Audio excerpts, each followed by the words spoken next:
इस वीडियो में हम बात करेंगे सिविल प्रोसीजर कोड के ऑर्डर्स की।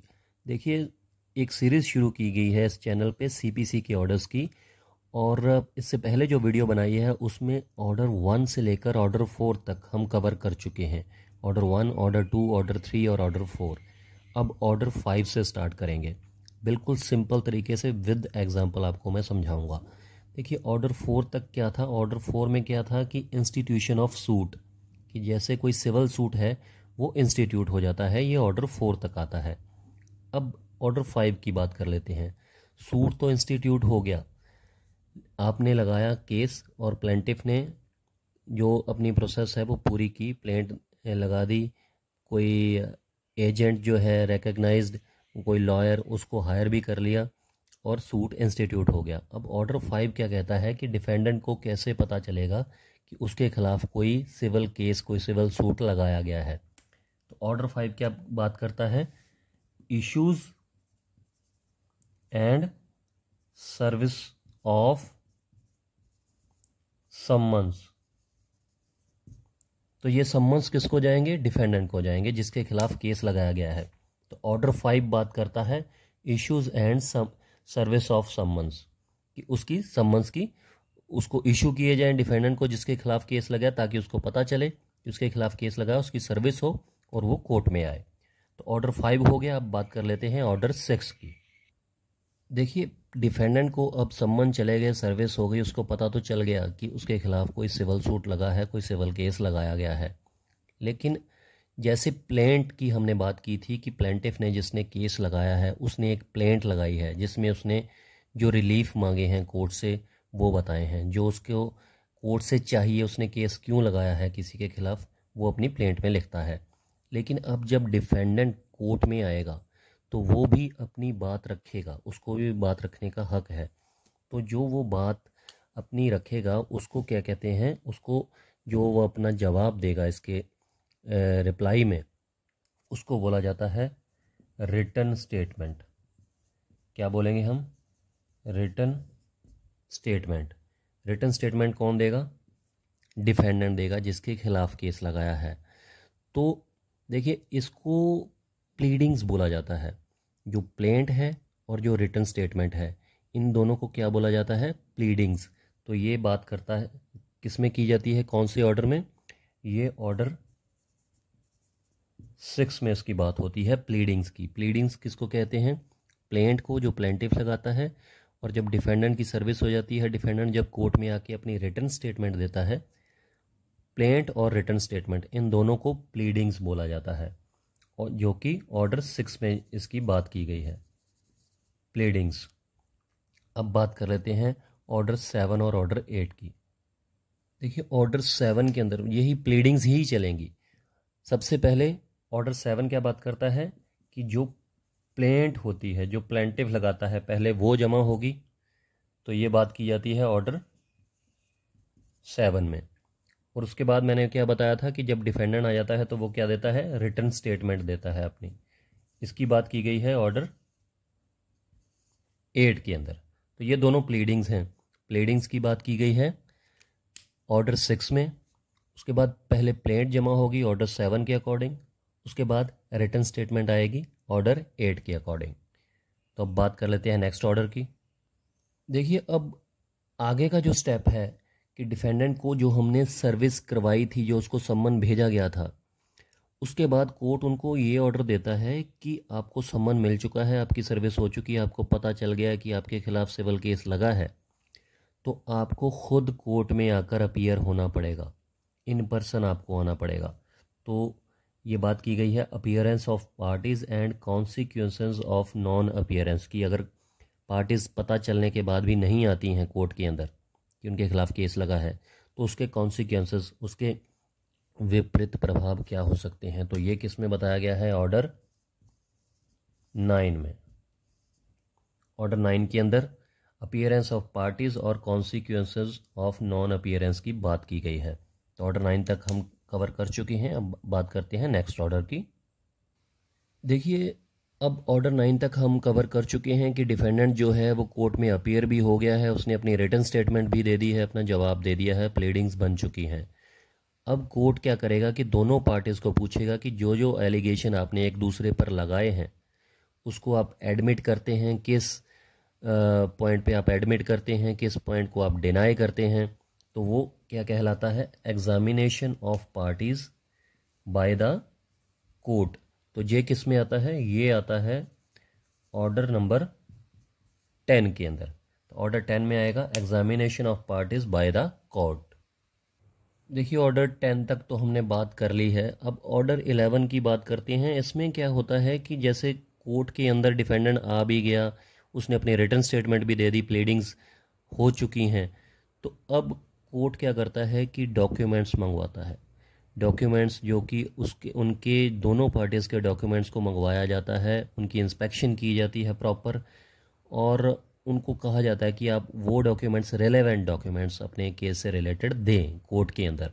तो ये किस में आता है, ऑर्डर 11 के अंदर। ऑर्डर 11 के अंदर आता है डिस्कवरी एंड इंस्पेक्शन, और ऑर्डर 12 के अंदर क्या आता है, एडमिशन, और ऑर्डर 13 के अंदर क्या आता है, production, impounding and return of documents. तो ये ऑर्डर 13 तक हो जाता है। अब बात कर लेते हैं ऑर्डर 14 की। देखिए अब ऑर्डर 13 तक हमने बात कर ली है, और यहाँ तक आकर केस के अंदर कोर्ट को बहुत ज़्यादा नॉलेज हो जाती है जो सिविल सूट लगाया होता है। अब कोर्ट ने क्या करना होता है कि इश्यूज फ्रेम करने होते हैं। इश्यूज क्या होते हैं, देखिए इश्यूज वो क्वेश्चन ऑफ लॉ है, या फिर आप फैक्ट कह सकते हैं, जिस पर एक पार्टी, जिस किसी पॉइंट पर एक पार्टी अग्री करती है और दूसरी पार्टी उस पर डिसअग्री करती है। तो ये कुछ पॉइंट्स निकाले जाते हैं कि उनके झगड़े का कारण क्या है, क्यों उन दोनों पार्टीज़ को कोर्ट में आना पड़ा। ये 3-4 पॉइंट हो सकते हैं, 10 पॉइंट भी हो सकते हैं। तो इश्यूज प्रॉपर उन दोनों की जो केस की प्लीडिंग्स हैं, जो प्लेंट है और रिटर्न स्टेटमेंट है, उसमें से कुछ पॉइंट निकाले जाते हैं, मेन पॉइंट्स, उन्हीं को आप इश्यूज़ कह सकते हैं कि फ्रेमिंग ऑफ इश्यूज़। तो ये बात किस में की गई है, ये बात की गई है ऑर्डर 14 के अंदर। ऑर्डर 14 के अंदर इश्यूज, फ्रेमिंग ऑफ इश्यूज़ की बात की गई है। और ऑर्डर 15 के अंदर क्या बात की गई है, disposal of suit at first hearing. तो ये ऑर्डर 14 और ऑर्डर 15 आपका जो है वो इसमें कवर हो चुका है। अब नेक्स्ट बात कर लेते हैं। देखिए ऑर्डर 15 तक क्या हुआ है कि पार्टीज़ को कोर्ट ने एग्जामिन भी कर लिया है, फर्दर फैक्ट्स भी ढूंढ लिए हैं, और इश्यूज भी फ्रेम हो चुके हैं इस केस के अंदर। तो अब क्या होगा, अब किसकी बारी आएगी, अब बारी आएगी विटनेसेस की। जो गवाह होते हैं केस के अंदर उनकी बारी आती है। तो उसके लिए क्या किया जाता है, उनको सम्मन्स भेजे जाते हैं और उनको कोर्ट में बुलाया जाता है गवाही देने के लिए। तो इसकी बात किस में की गई है, इसकी बात की गई है ऑर्डर 16 के अंदर। तो ऑर्डर 16 के अंदर विटनेसेस को बुलाने की बात की गई है, summons and attendance of witnesses. तो कोर्ट के अंदर विटनेसेस को बुलाया जाता है। देखिए इसके बाद क्या आ जाता है कि आपके विटनेसेस भी कोर्ट में आ गए हैं, उनको सम्मन्स भेज दिए गए हैं। तो बात करते हैं एडजर्नमेंट की। एडजर्नमेंट क्या है कि देखिए पेशी की एक तारीख रखी जाती है और हियरिंग की तारीख रखी जाती है, जिसमें दोनों पार्टीज़ को बुलाया जाता है और जो विटनेसेस हैं उनको भी बुलाया जाता है। अगर बाय चांस वो विटनेसेस या पार्टीज़ जो हैं तारीख वाले दिन नहीं पहुंचते हैं तो उनको एडजर्नमेंट दे दी जाती है, मतलब पेशी की एक अगली तारीख डाल दी जाती है, दे दी जाती है कोर्ट के द्वारा कि इस तारीख को आप नहीं आ पाए तो नेक्स्ट तारीख को आप आ सकते हैं। हालांकि ये तारीख बार बार नहीं मिलती है, क्योंकि अगर आप एक या दो बार नहीं आते हैं कोर्ट के अंदर तो वो कोर्ट पे डिपेंड करता है, आपको एक्सपार्टी भी कर दिया जाता है। जो डिफेंडेंट होता है उसको एक्सपार्टी कर दिया जाता है, एक तरफा प्रोसीडिंग्स भी चल सकती हैं, लेकिन अभी उसकी हम बात नहीं कर रहे हैं।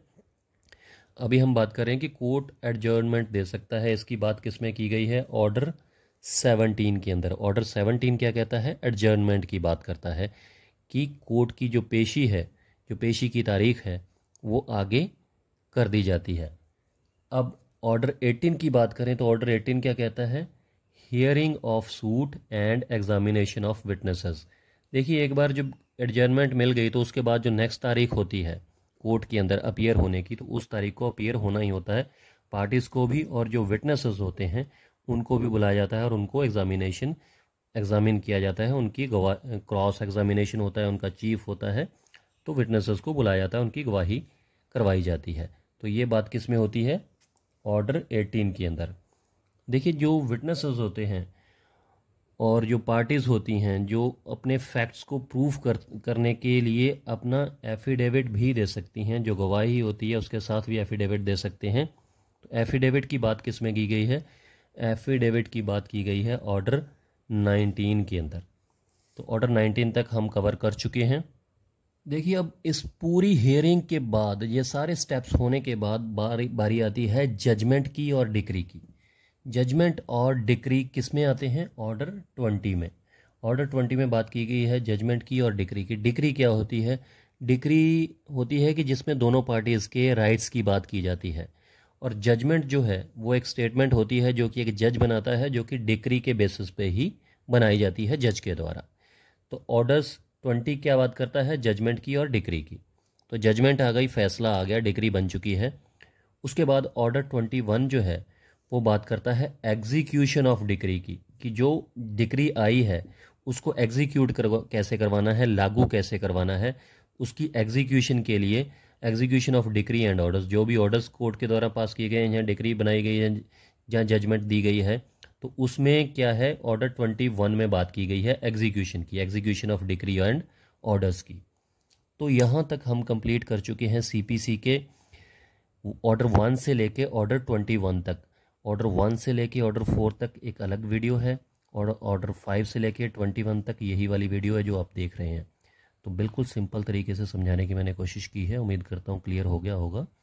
अगर आपको कोई कन्फ्यूजन है तो आप कमेंट भी कर सकते हैं, और अगर आपको ये वीडियो अच्छी लगी तो प्लीज़ इसको लाइक कीजिएगा, शेयर कीजिएगा दोस्तों के साथ, और देखते रहिएगा, क्योंकि नेक्स्ट वीडियो में फिर से हम बात करेंगे सीपीसी के नेक्स्ट ऑर्डर्स की, बिल्कुल सिंपल तरीके से, सिंपल लैंग्वेज में, जो कि आसानी से आपको समझ में आ सके।